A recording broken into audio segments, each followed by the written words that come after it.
Today we are going to start class 12th mathematics chapter number 3 matrices exercise 3.2 start करने से पहले हम operation on matrix देखेंगे।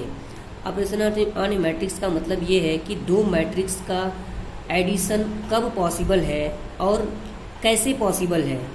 ठीक है, दो मैट्रिक्स का एडिशन, दो मैट्रिक्स का सबट्रैक्शन, दो मैट्रिक्स का मल्टीप्लिकेशन और स्केलर मल्टीप्लिकेशन, ये कब पॉसिबल है और कैसे पॉसिबल है, इन सब चीज़ों पे हम डिस्कशन करने जा रहे हैं। और ध्यान रखिए, आप दो मैट्रिक्स को आप ऐड कर सकते हैं, सबट्रैक्ट कर सकते हैं, मल्टीप्लिकेशन कर सकते हैं, लेकिन कभी भी डिवाइड नहीं किया जा सकता। ठीक है, तो आप बहुत ध्यान से इस बात को सुन लीजिए कि मैट्रिक्स का डिवीज़न पॉसिबल नहीं है। ठीक है, तो एडिशन ऑफ ए मैट्रिक्स देखते हैं। यानी मान लीजिए आपके पास कोई मैट्रिक्स दी हुई है, दो मैट्रिक्स थी। ठीक है, यानी m क्रॉस n ऑर्डर की एक मैट्रिक्स है और दूसरी मैट्रिक्स भी सेम ऑर्डर की ही होनी चाहिए, तभी उन दोनों का एडिशन पॉसिबल है। ठीक है, जैसे m क्रॉस n की एक मैट्रिक्स थी और दूसरी मैट्रिक्स भी m क्रॉस n की ही थी, तो जब इनको ऐड किया जाएगा तो उनका वही ऑर्डर आएगा जो आपकी जो इन दो मैट्रिक्स का ऑर्डर था, यानी सेम ऑर्डर आएगा। ठीक है, जैसे हमने एक एग्जांपल लिया 1 2 3 4 1 2 3 4 5 6 7 8 9 10 11 12।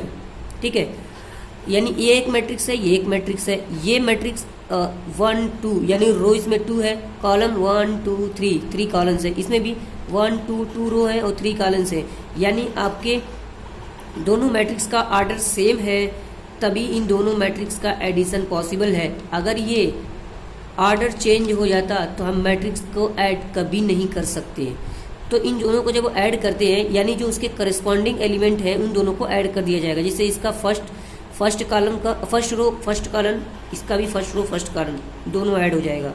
यानी 1 + 8 1 + 7 8, second first row second column, first row second column, 2 + 8 10, 3 + 9 12, ऐसे। यानी 2 क्रॉस 3 की ये मैट्रिक्स थी, तो उसका जो आंसर आएगा, यानी उसका जो रिजल्ट आएगा, वो भी 2 क्रॉस 3 का ही आपको आंसर देगा। मान लीजिए अगर आपके पास एक मैट्रिक्स है A = मान लीजिए आप 1 2 3 4 और दूसरी मैट्रिक्स है आपकी B = 5 6 7 8 9 10। यानी इस मैट्रिक्स का ऑर्डर क्या है, 2 क्रॉस 2 है, और इस मैट्रिक्स का ऑर्डर क्या है, 1 2 क्रॉस 3 है। यानी इन दोनों मैट्रिक्स का आपको देख लीजिए आप, इन दोनों मैट्रिक्स का ऑर्डर आपके पास सेम नहीं है, इसलिए इन दोनों मैट्रिक्स को हम ऐड नहीं कर सकते। उन्हीं मैट्रिक्स को हम ऐड कर सकते हैं जिन मैट्रिक्स का ऑर्डर सेम हो। सेम कंडीशन यही आपके सबट्रैक्शन में भी होती है, यानी आपके पास दोनों मैट्रिक्स का ऑर्डर सेम होगा, तभी उन दोनों मैट्रिक्स को हम माइनस कर सकते हैं। हमने एग्जांपल लिया 1 2 3 4 5 6 7 8, 2 क्रॉस 2 की मैट्रिक्स थी, ये भी 2 क्रॉस 2 की मैट्रिक्स थी।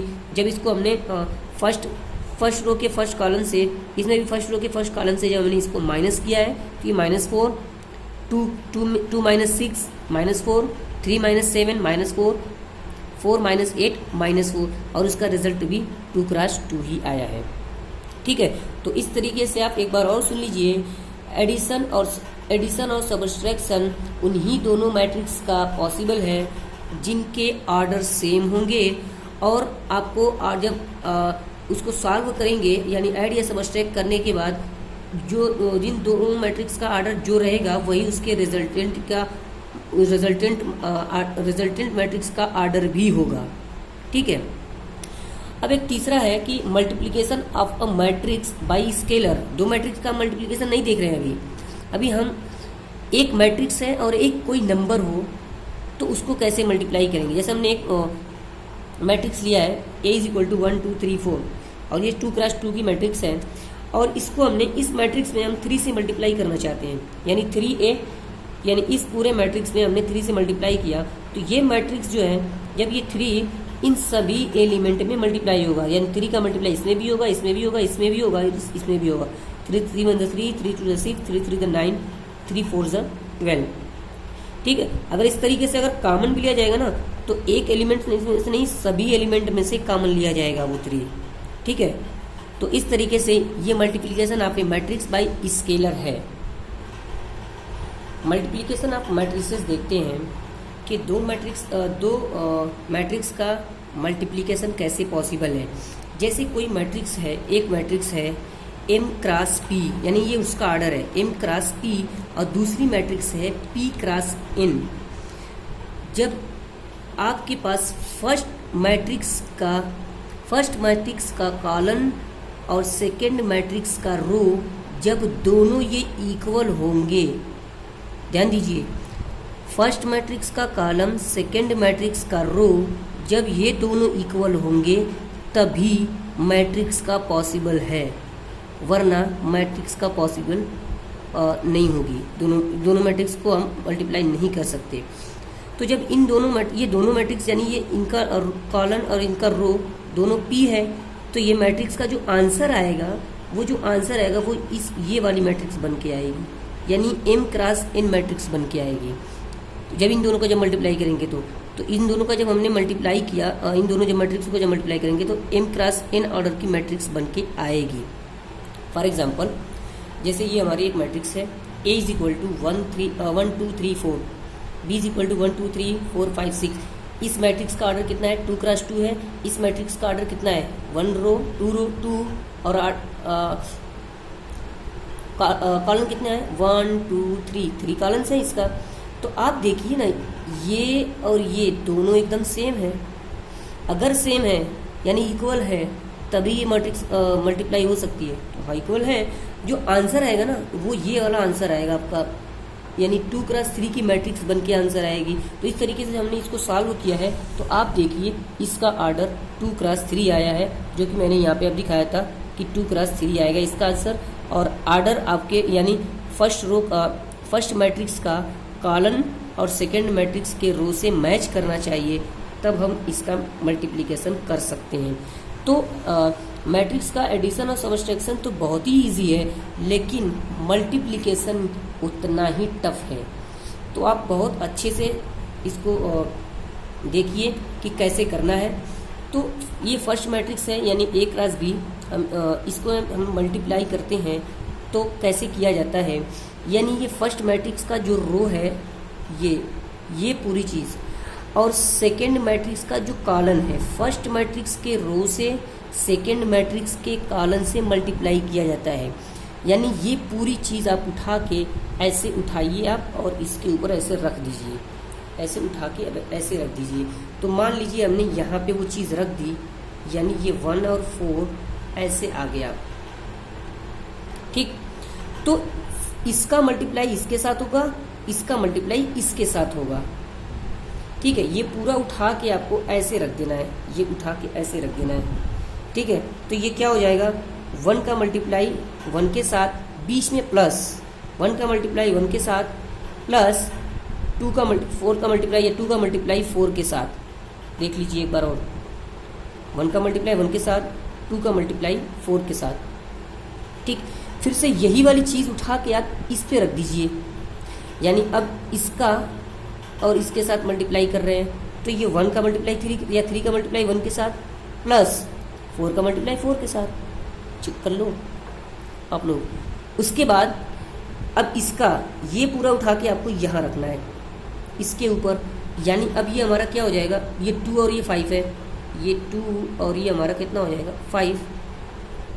तो इस तरीके से 2 का मल्टीप्लाई 1 के साथ, यानी 1 का मल्टीप्लाई 2 के साथ, प्लस बीच में प्लस होगा हमेशा, ध्यान दीजिएगा, 2 का मल्टीप्लाई 5 के साथ। इसी का अब इसके साथ होगा, यानी इसके ऊपर अब रखे हैं तो आप 3 का मल्टीप्लाई 2 के साथ, प्लस यानी और 4 का मल्टीप्लाई 5 के साथ। अब ये पूरी चीज़ आप एक बार इस पर रखिए, एक बार इसके ऊपर रखिए, तो अब ये 3 हो जाएगा और ये 6 हो जाएगा। तो ये 3 हो गया और ये आपका कितना हो गया, 6 हो गया, ठीक है। तो अब इसका देख लीजिए, 3 का मल्टीप्लाई 3 के साथ, सॉरी पहले फर्स्ट वाले में हो रहा है ना, तो 1 का मल्टीप्लाई 3 के साथ, प्लस 2 का मल्टीप्लाई 6 के साथ। फिर नीचे वाले में कर रहे हो तो आप नीचे रखना है 3 का मल्टीप्लाई 3 के साथ, प्लस 4 का मल्टीप्लाई 6 के साथ। इस तरीके से बीच में कहीं पे कॉमा नहीं होना चाहिए, यहाँ पे बीच में कॉमा नहीं होता, आप मैट्रिक्स में पढ़े हो कि बीच में कॉमा नहीं होना चाहिए। तो आप इसको सॉल्व कीजिए, 1 multiply by 1 plus 2 multiply by 4 8, ऐसे ही 1 मल्टीप्लाई, इसको जब हमने सॉल्व किया है, अब देखिए 9 19 और ये 12, ये हमारा 26, ठीक, और ये हमारा 15, ये हमारा 33, ठीक है। तो इस तरीके से मैट्रिक्स का मल्टीप्लिकेशन किया जाता है।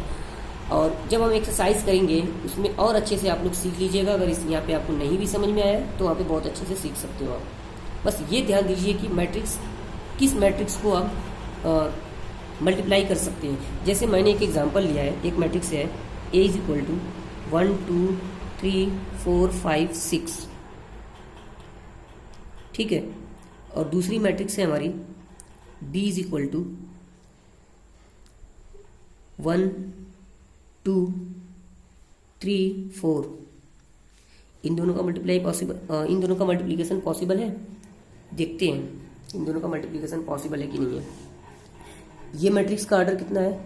1 2 2 क्रॉस 1 2 3, कॉलम 3 है, इसका 2 क्रॉस 2 है। तो आप देखिए ना इस मैट्रिक्स का, क्या ये दोनों इक्वल है?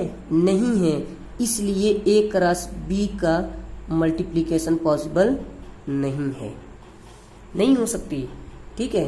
ये मैट्रिक्स को कभी मल्टीप्लाई आप कर ही नहीं पाओगे।